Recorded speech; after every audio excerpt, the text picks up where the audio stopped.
Hi there, my name is Trinity Rose. Welcome to my channel. Please subscribe and like the video obviously after you've watched it. There's no point in liking it beforehand because you mightn't like the video. So what I'm going to talk about today is surrendering. And they say that surrendering is the catalyst of grace and humility. You know, I feel like that I'm in a very humbling process once again. Once again. Now, if you've been following me for the past year and a half, it has been a crazy roller coaster ride for me. I went into the dark side. It all started with doing an ayahuasca video and, you know, me protesting against what I could see at the time was a very dangerous game to be playing. Now, I understand that, you know, it's a fantastic method and journey to the self and journey to knowing the self and getting the messages from spirit. But at the time I couldn't see that. At the time all I could see was an industry where there was shamans that were just piling people into rooms, 20, 30, 40, 50 people into rooms, and just spirits merging and dark entities clinging onto the light, and you know. So it all started back then. And there was someone in particular who decided to start smashing my windows in where I lived. So, needless to say, I wasn't really happy. So at the time, you know, that was the dark coming at me for coming at it. This guy was very paranoid. At the time, I had a friend who was working a lot in my shed. And this guy was obviously watching, my neighbour, and was very paranoid, thinking that we were making bombs in the shed. So started with ransacking my shed and barging through my house and calling me names and screaming profanities at me and throwing bricks with notes threatening to kill me if I didn't leave. And eventually, after a few months, my house was burned to the ground. And I'm not going to say it was him, but he was questioned. He was arrested and questioned. So I went through a really, really tough year, and I in turn got paranoid with my neighbours, with my surroundings, because I just felt completely attacked, even though I offered to speak to some of my neighbours to offer olive branches, because I was going through, you know, I was doing yoga out in the green and out in my bikini because we had a heat wave. And this seemed to upset a lot of my neighbours and where I lived. So, you know, I'm in a new surroundings now. I'm in a new parish, as we call it here in Ireland. And I'm breaking into it gently, you know. I'm sure, you know, I look a bit different to your average Irish parish dweller. So people are a little bit, and my energy when I arrived here, I was angry. I was angry with the world. So I presume that I portrayed that energy around the place. But you know, like I said, I'm just surrendering to the path that I took, to the path that I was led to the journey that I've been on. And it's been scary. It's been enlightening. You know, karma is a process, is a program, is a teaching tool, and I've really, I jumped head first because I am outspoken and I am the type of person who I wouldn't have liked to think so, but act first, think later to a degree. Now, like, I did my 12-step program about 12 years ago, and that was my first big awakening. Surrendering, handing my will and my life over to a power of my understanding, a higher power. But it's learning how to control my reactions is the stage where I'm at now. To control my reactions to that dark entity, to the serpent, and to be able to hone that in, and to be able to know it, and I suppose respect the power of it, and respect the power of me, respect the power of power. I suppose it's Christ consciousness awakening as well. It's what I've been through is thinking that I was the only one, thinking that I was goddess and everybody else was just a charlatan, which was very arrogant, but I have to forgive myself. The magician just popped out.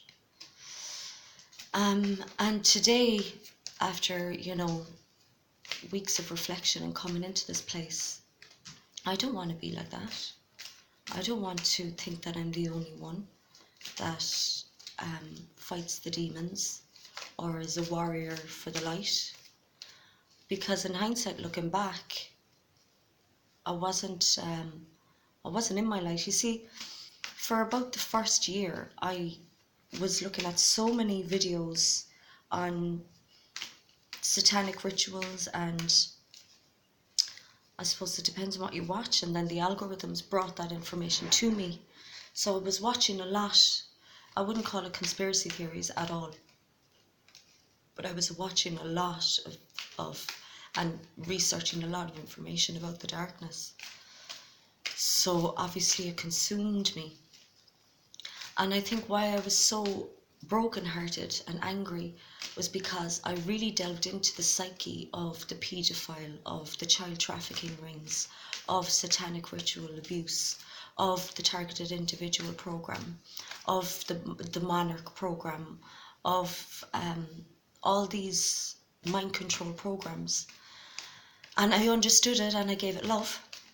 And I found that I wasn't getting any love back. The more videos I was doing on it and understanding it, the more it was attacking me. Here we've got the Page of Wands. So we have the Magician and the Page of Wands. That Page of Wands, just as I'm saying, that attack that threw people, places and things of the fire coming back at me. That was a very brave and understanding place of me to be in, to be able to go into the psyche and understand the abandoned child, and understand that so many abusers are abusers because they were abused. And I was literally waiting for droves of emails and comments back, being thanked for my understanding, and being thanked for my love, and being thanked for the prayer and the effort and the energy and the research and the time and the bravery that I put into it. I was really expecting something that didn't happen. I expected that I could heal the world. I thought that my quantum computing brain was strong enough and brave enough, courageous enough and powerful enough to heal the whole lot of it.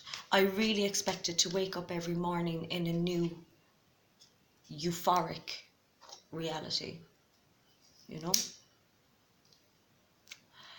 and praying, so not to die in my sleep. I mean, I was willing to think, well, if that's the way it is, then that's the way it is. But genuinely quantum jumping, quantum leaping, quantum frequency reality jumping, that I'd wake up in the morning and I'd be like, oh, brokenhearted that I wasn't in the new world after all my work and understanding, and that I would have healed everybody. I mean, God loved me. I have to put my arms around me and give myself a hug for being in that place, So after about a year, then I that's when I really started getting angry. And that's when I started to shame myself in public. And that's what I'm going through at the moment, is the shame. Now, I've made amends to a few friends, and they're so beautiful. They're like, there's nothing to apologize for. You know, just continue on your journey. Just, you know, you're doing good. Chin up. And carry on, you know. So I'm blessed that I'm starting back into my life very gently with strong, powerful people that are of that mindset to just say, that's, you've nothing to apologize for, but thanks for apologizing. Because I did burn so many bridges. I burned so many bridges. Some I will mend, and some aren't meant to be mended. So, you know, surrendering.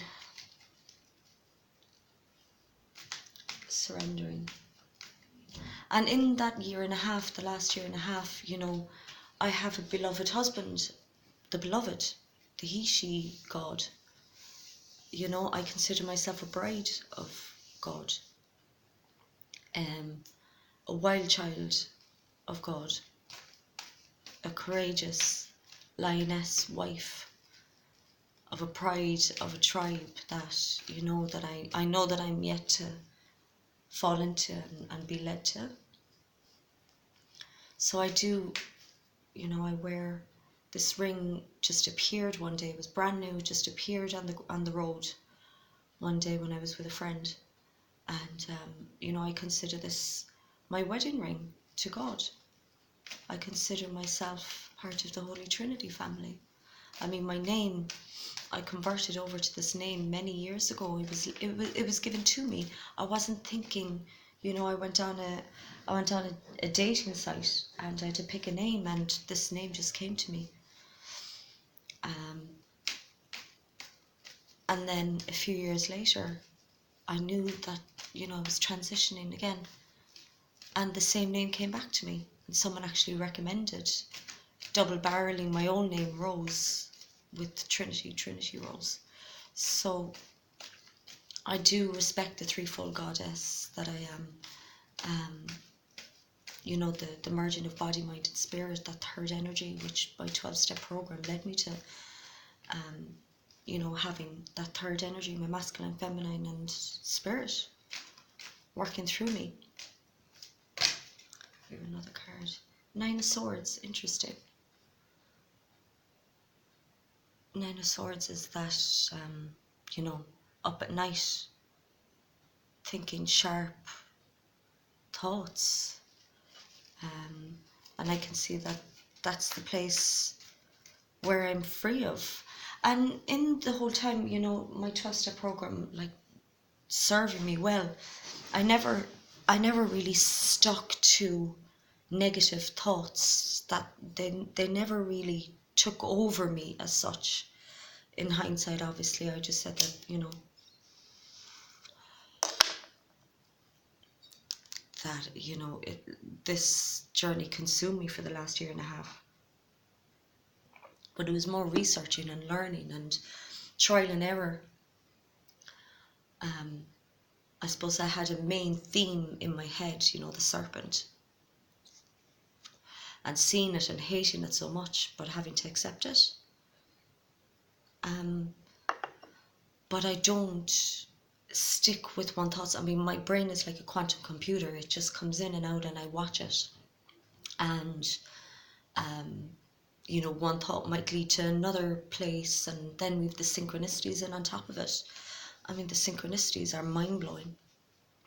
So many synchronicities to match thoughts. And I know, you know, thoughts attract the synchronicities. Well, the synchronicities are the confirmation, aren't they? That you're on track. And my life is just a series of synchronicities. The law of the universe, the law of attraction, you know, I don't believe that that's a mechanism that can be manipulated, that you can fake having good karma come at you, or you can fake the law of attraction system. But I do believe in do unto others as you would have done unto you.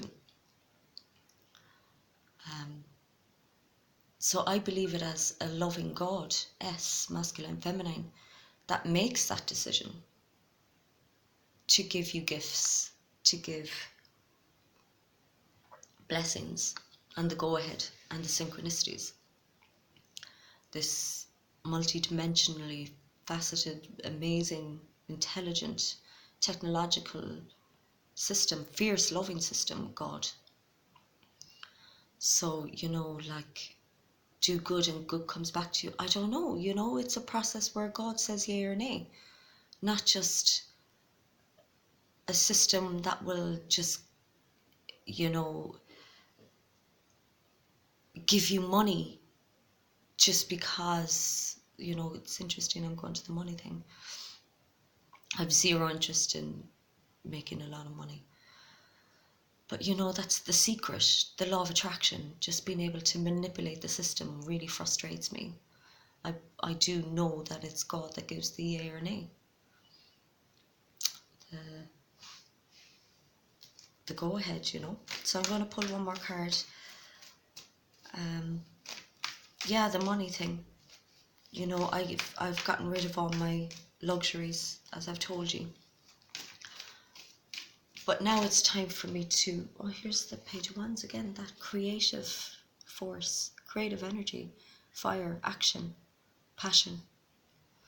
Because that's where what I was just going to speak about is, I've always been an entertainer. I had my own show. I was a Kylie Minogue, Lady Gaga, Katy Perry tribute artist, and was in, a covers band that became really successful.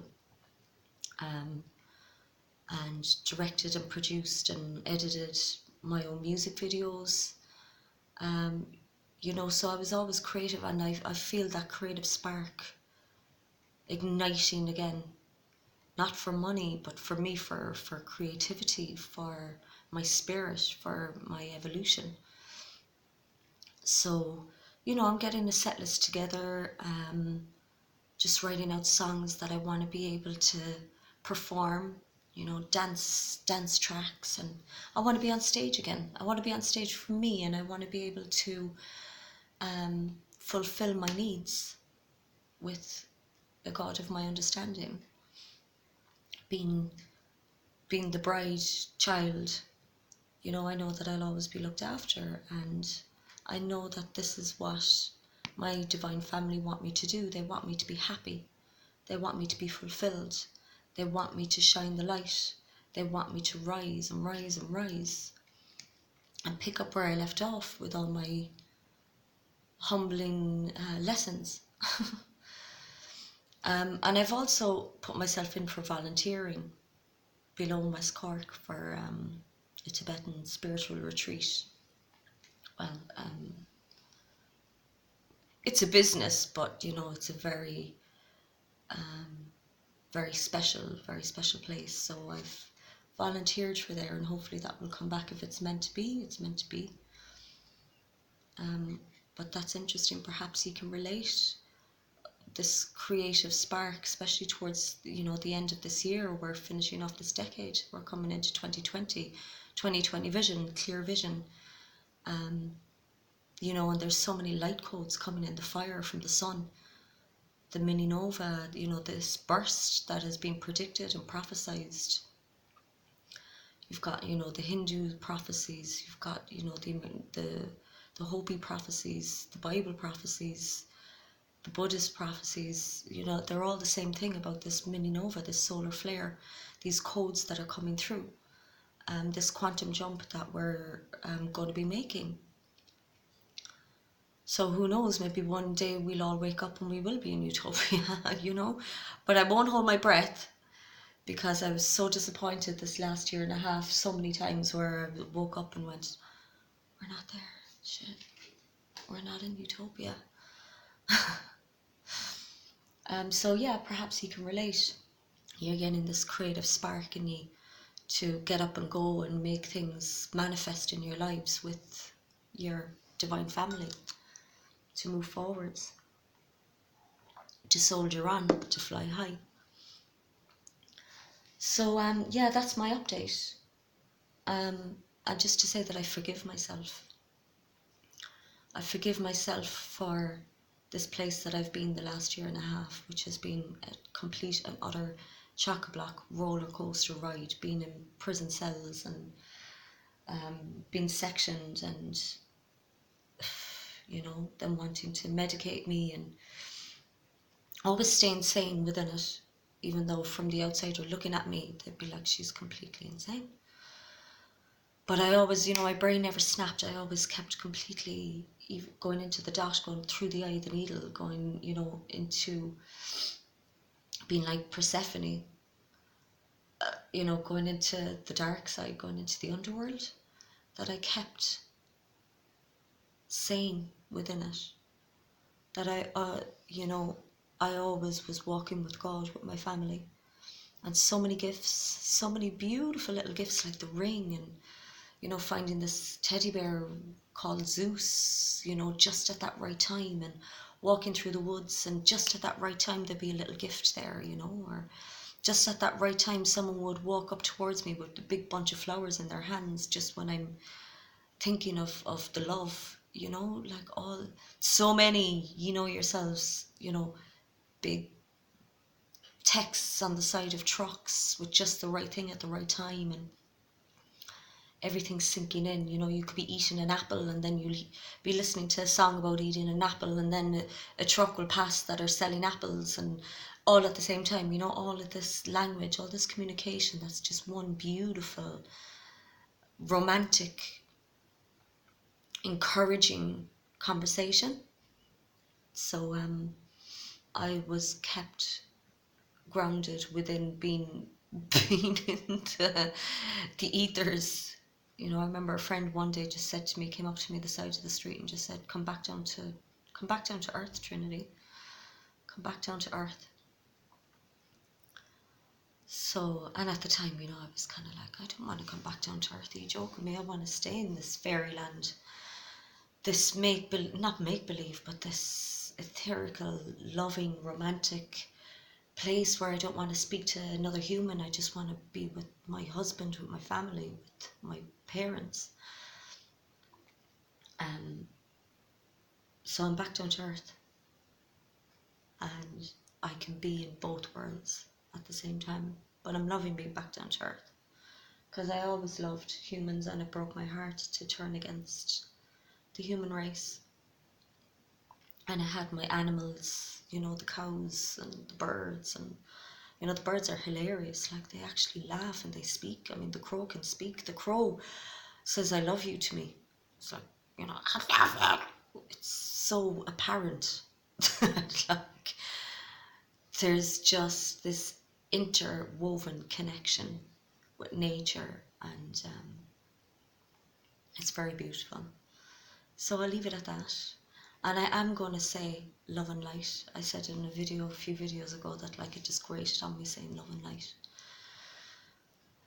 But I guess that was the pain, So I'll say love and light and namaste to you. It's been a while since I also said that